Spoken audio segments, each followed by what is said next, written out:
မင်္ဂလာပါရှင်မန္တလေးခေတ်သစ်ကနေနောက်ဆုံးရသတင်းများကိုတင်ဆက်ပေးပါမယ်။နေပြည်တော်ဝင်ရောက်စီးနင်းနိုင်ကြောင်းသတင်းများပြန့်နှံ့ပြီးလုံခြုံရေးတင်းမာမှုမြင့်တက်တယ်ဆိုတဲ့အကြောင်းတင်ဆက်ပေးပါမယ်။နေပြည်တော်ကိုဝင်ရောက်စီးနင်းနိုင်ကြောင်းဆိုတဲ့သတင်းတွေကမကြာသေးမီကလူမှုကွန်ရက်တွေနဲ့သတင်းအချက်အလက်လမ်းကြောင်းအချို့မှာအရှိန်ဟုန်နဲ့ပြန့်နှံ့လာပြီးပြည်သူတွေအကြားစိုးရိမ်မှုတွေမြင့်တက်လာစေခဲ့ပါတယ်။ဒီသတင်းတွေမှာဒေသတွင်လုံခြုံရေးအခြေအနေပြောင်းလဲမှုတွေနဲ့နိုင်ငံတကာနိုင်ငံရေးတင်းမာမှုတွေရှိကြောင်းအကြောင်းပြုပြီးဝင်ရောက်စီးနင်းနိုင်ခြေရှိကြောင်းဖော်ပြထားပါတယ်။ဒါပေမဲ့လက်ရှိအချိန်ထိအဲ့ဒီသတင်းတွေကိုအတည်ပြုနိုင်တဲ့တရားဝင်ကြေညာချက်မထုတ်ပြန်ရသေးပဲသက်ဆိုင်ရာအာဏာပိုင်တွေဘက်ကလည်းအတည်မပြုသေးကြောင်းသိရပါတယ်။လုံခြုံရေးအရင်းမြစ်တွေအဆိုအရနေပြည်တော်မှာလုံခြုံရေးအစီအမံတွေကိုတင်းကျပ်စွာဆောင်ရွက်ထားဆဲဖြစ်ကြောင်းနဲ့မမှန်ကန်တဲ့သတင်းတွေကြောင့်လူထုအကြားအလွန်အမင်းစိုးရိမ်ထိတ်လန့်မှုမဖြစ်စေဖို့တတိပေးထားပါတယ်။ကျွမ်းကျင်သူတွေကတော့အတည်ပြုချက်မရှိသေးတဲ့သတင်းတွေကိုပြင်းထန်စွာဖြန့်ဝေခြင်းကလူမှုရေးအခြေအနေကိုပုံမတည်ငြိမ်နိုင်စေကြောင်းထောက်ပြပြောကြားထားပြီးအတည်ပြုရရှိတဲ့သတင်းတွေကိုသာယုံကြည်လိုက်နာဖို့အကြံပြုထားပါတယ်။သတင်းရရှိချက်တွေအရအဲ့ဒီသတင်းတွေပြန့်နှံ့လာပြီးရဲ့နောက်နေပြည်တော်အပါအဝင်အရေးပါတဲ့ဒေသတချို့မှာ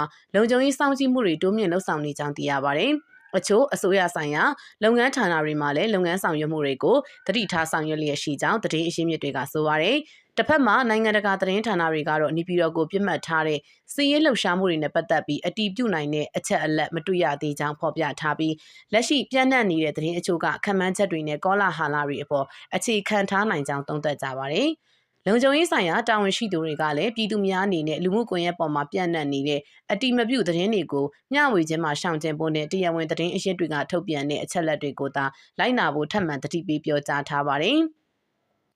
လက်ရှိအခြေအနေပေါ်အများပြည်သူတွေရဲ့စိတ်ဝင်စားမှုမြင့်တက်နေစေဖြစ်ပြီးသက်ဆိုင်ရာဘက်မှတရားဝင်ထုတ်ပြန်ချက်တွေထွက်ပေါ်လာတယ်ဆိုရင်ဆက်လက်ဖော်ပြသွားမှာဖြစ်ကြောင်းသတင်းဌာနတွေကဆိုပါတယ်။အဆိုပါသတင်းတွေကြောင့်လူမှုကွန်ရက်တွေပေါ်မှာအမျိုးမျိုးသောခံမှန်းချက်တွေအမြင်တွေပေါ်ပေါက်လာခဲ့ပြီးအချို့နေရာတွေမှာမမှန်ကန်တဲ့အချက်လက်တွေလည်းပေါင်းဆက်ဖြန့်ဝေနေကြောင်းတွေ့ရပါတယ်။သတင်းအတည်ပြုရေးအဖွဲ့တွေကအဲ့ဒီအချက်လက်အချို့ကအရင်းမြစ်မသေးကြတာအကြောင်းအရာချက်ကရေးသားခြင်းတွေပါဝင်နိုင်ကြောင်းသတိပေးထားပါတယ်။တရားဝင်သတင်းဌာနတွေအနေနဲ့လည်းနေပြည်တော်နဲ့ပတ်သက်တဲ့လုံခြုံရေးအခြေအနေကိုဆက်လက်စောင့်ကြည့်နေကြောင်းနဲ့အတည်ပြုချက်ရရှိတဲ့အချက်လက်တွေသာထုတ်ပြန်သွားမှာဖြစ်ကြောင်းဖော်ပြထားပါတယ်။လက်ရှိချိန်မှာပြည်သူတွေရဲ့နေ့စဉ်လူမှုဘဝလှုပ်ရှားမှုတွေကိုတားဆီးရမယ့်အခြေအနေမျိုးမတွေ့ရသေးကြောင်းလည်းသိရပါတယ်။သတင်းလမ်းကြောင်းတွေအရသက်ဆိုင်ရာဘက်တွေကတရားဝင်ထုတ်ပြန်ချက်ထွက်ပေါ်လာတယ်ဆိုရင်ချက်ချင်းအတိပေးဖော်ပြသွားမှာဖြစ်ပြီးအတိမပြုရသေးတဲ့သတင်းတွေကြောင့်စိုးရိမ်ထုံးလန့်မှုဖြစ်စေဖို့ပြည်သူတွေကိုထပ်မံတတိပေးထားကြောင်းသိရပါတယ်။နောက်ထပ်တစ်ပုတ်အနေနဲ့မကွေးထောင်မှာနိုင်ငံရေးအကျဉ်းသား35ဦးကိုမတရားရိုက်နှက်ပြီးတလနီးပါးကြာတိုက်ပိတ်ထားတဲ့အကြောင်းတင်ဆက်ပေးပါမယ်။မကွေးအကျဉ်းထောင်မှာနိုင်ငံရေးအကျဉ်းသား35ဦးကိုထောင်အာဏာပိုင်တွေကရိုက်နှက်ခါ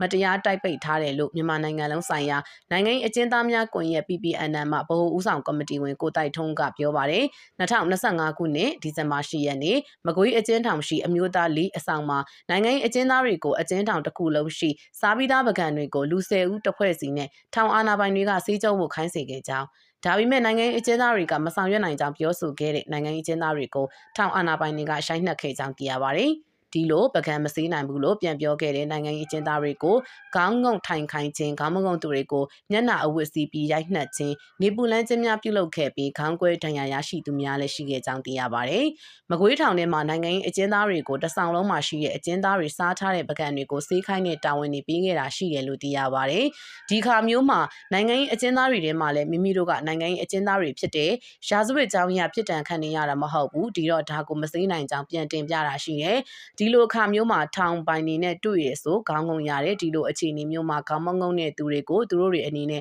ခေါ်ထုတ်ရိုက်နှက်ပြီးတိုက်ပိတ်တဲ့အခြေအနေထိဖြစ်သွားတယ်ဒီအခြေအနေကိုမကျေနပ်လို့မဖြစ်သင့်ဘူးပြောတဲ့သူတွေကိုပါဆက်ပြီးတော့ရိုက်နှက်တိုက်ပိတ်တဲ့အထိကြုံရတယ်မကွေးထောင်အာဏာပိုင်တွေရဲ့လုပ်ရက်ကလှုပ်တဲ့လှုပ်ထိုက်တယ်ဆိုတဲ့ဖောင်ကနေကြော်ပြီးဒီလိုအာဏာသိမ်းကာလမှာနိုင်ငံရေးအကျဉ်းသားတွေကိုရည်ရွယ်ချက်ရှိရှိဖိနှိပ်မှုတွေကိုလုံးဝလက်သင့်မခံနိုင်ဘူးဒါကြောင့်ကျူးလွန်ခဲ့တဲ့သူတွေကိုထောင်အာဏာပိုင်တွေအနေနဲ့ဒီကြားကာလမှာရောအခုပြောင်းမှာရောတည်ကြပေါတရားမျှတမှုကိုဖော်ဆောင်နိုင်အောင်ကြိုးပမ်းသွားမှာဖြစ်တယ်လို့ပြောကြားခြင်းကြောင့်ကိုတိုက်ထုံးကသတင်းဌာနကိုပြောပါတယ်။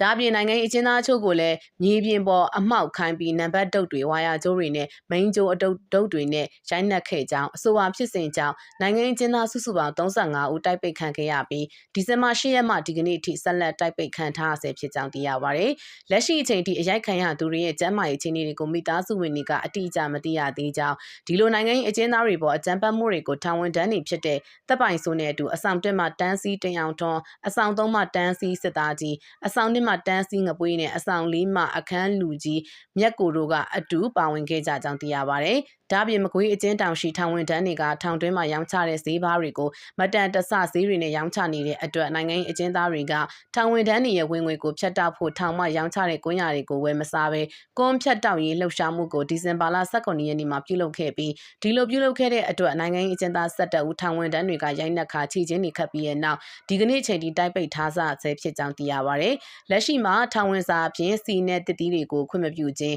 အဲတွေ့ခွင့်ကိုတဦးသာခွင့်ပြုပြီးနှစ်ဦးတွေ့လို့ပါကငွေပေးရခြင်းများလည်းရှိနေပြီးအဆိုပါလုပ်ရက်တွေကလူအခွင့်အရေးနဲ့နိုင်ငံတကာအကျဉ်းသားများဆိုင်ရာစံချိန်စံညွှန်းများကိုပြင်းထန်စွာချိုးဖောက်ခြင်းဖြစ်ကြောင်း PPNN ကထောက်ပြပါတယ်။နောက်ထပ်တပုံးအနေနဲ့မိုးမိတ်ရောက်စစ်သား40ထွက်ပြေးတဲ့ကြောင်းတင်ဆက်ပေးပါမယ်။မိုးမိတ်မျိုးကိုရောက်နေတဲ့စစ်သားတွေကပြည်သူစစ်တင်နန်းစင်40ထွက်ပြေးလို့လိုက်လံဖမ်းဆီးနေပြီးတက်အပြောင်းလဲလုပ်နေပါတယ်။တင်နန်းစင်ပြီးမိုးမိတ်ပို့ခံရတဲ့စစ်သား40ကဇန်နဝါရီလဆန်းမှာထွက်ပြေးတာဖြစ်ပြီးတော့စေအုပ်စုကလက်သိပ်ထိုးပြီးလိုက်ရှာနေတာဖြစ်ပါတယ်။ရက်ကွက်တွေရွာတွေနဲ့အထိလိုက်ရှာစင်မှာဒေသခံတွေစီသတင်းပေါက်ကြားလာတာဖြစ်ပါတယ်။ထွက်ပြေးတာစစ်မှုရန်တင်နန်းစင်တွေကြီးပဲပြန်မိတာမကြားဘူးဒေသခံတွေပြန်မနေသေးတဲ့အိမ်တွေကိုလည်းသူတို့ဝင်ရှာပြီးဒေသခံတွေကိုတောင်စစ်လားဆေးလားလုပ်နေတယ်လို့မိုးမိတ်မြို့ကန်တုံးကပြောပါတယ်။မိုးမိတ်မြို့ကိုစစ်တပ်ပြန်ဝင်လာချိန်ကတပ်မ55လက်အောက်ခံတပ်ရင်းတွေဖြစ်ပြီးအခုရက်ပိုင်းမှာတပ်မ69နဲ့တပ်မ17လက်အောက်ခံတပ်တွေပို့နေပါတယ်။အချိန်ကြာကြီးမထားတဲ့သဘောနယ်မြေကျွမ်းကျင်လာရင်ထွက်ပြေးမှဆိုလို့ချိန်တာအခုလည်းထွက်ပြေးနေသူကကျွန်တော်တို့သိတာထက်များနိုင်တယ်လို့မိုးမိတ်မြို့ကန်တုံးကပြောပါတယ်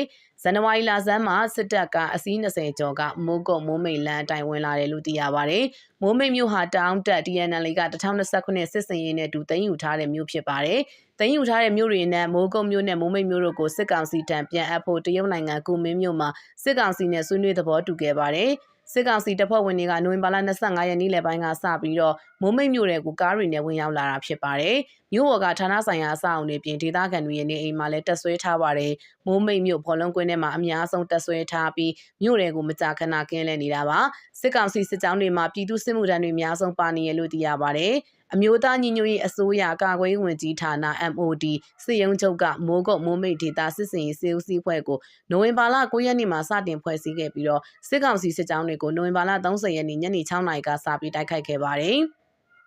စစ်ကောင်စီတပ်တွေရဲ့အုပ်ချုပ်မှုကိုကဲမှုထောက်ပံ့မှုရဝန်တွေကိုအထူးစစ်စင်ရေးဖော်ဆောင်ပြီးအဆက်မပြတ်တိုက်ခိုက်နေတယ်လို့ MOD ကအသိပေးထားပါတယ်။အခုရက်ပိုင်းမှာမိုးမိတ်နဲ့တပိန်ကျင်းလန်းပိုင်းမှာတိုက်ပွဲတွေဖြစ်နေပြီးတော့လက်နက်ကြီးပစ်ခတ်တန်းတွေမိုးမိတ်မျိုးပေါ်ကနေကြားနေရတယ်လို့သတင်းမှာဖော်ပြပါရှိပါတယ်ရှင်။